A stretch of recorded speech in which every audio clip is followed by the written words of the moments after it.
இந்திய வெளியுறவுத்துறை அமைச்சர் கலாநிதி சுப்பிரமணியம் ஜெய்சங்கர் அவர்களை தமிழ் கட்சிகள் சேர்ந்து சந்தித்தோம்.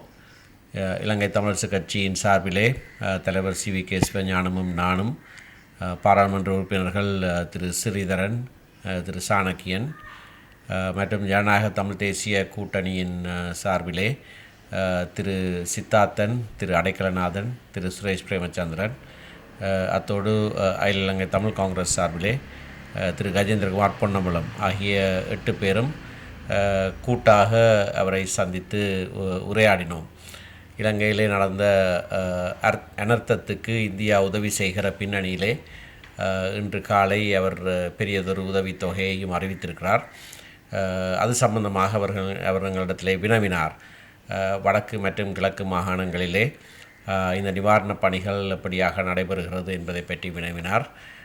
அது பல இடங்களிலே எங்களுடைய மக்களை இன்னும் சென்றடையவில்லை என்ற உண்மையை நாங்கள் அவருக்கு எடுத்துச் சொன்னோம்.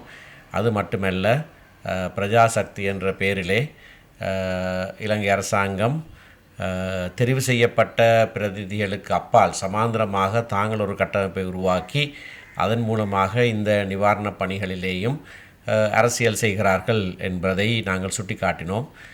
மாகாண சபை இருந்திருந்தால் மாகாண சபை மூலமாக பல நடவடிக்கைகள் செய்யப்பட்டிருக்க முடியும் என்பதை எடுத்து காட்டினோம்.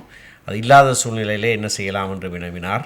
தெரிவு செய்யப்பட்ட பிரதிநிதிகள், பாராளுமன்ற பிரதிநிதிகளும் உள்ளூராட்சி சபை பிரதிநிதிகளும் இருக்கத்தக்கதாக வேறொரு கட்டமைப்பு தேவையில்லை, மக்களாலே ஜனநாயக முறையிலே தெரிவு செய்யப்பட்டவர்களை உபயோகிக்க வேண்டும் என்கின்ற கருத்தை நாங்கள் அவருக்கு தெளிவாக சொன்னோம்.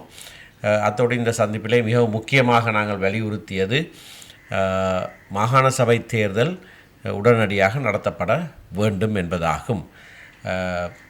இப்பொழுது அடுத்த வருடம் என்று சொல்கிறார்கள்.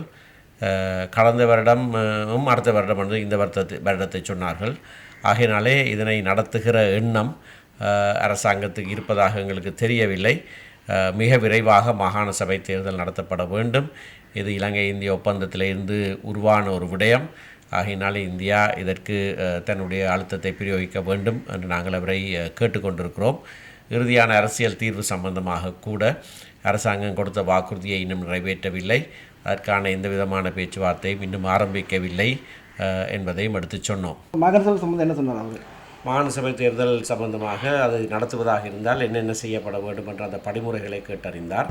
திரு சாணக்கியன் ராசமாணிக்கத்தினுடைய தனிநபர் சட்டம் மூலம் பாராளுமன்றத்திலே இப்பொழுது முதிர்ச்சி அடைந்து வந்திருக்கிறது.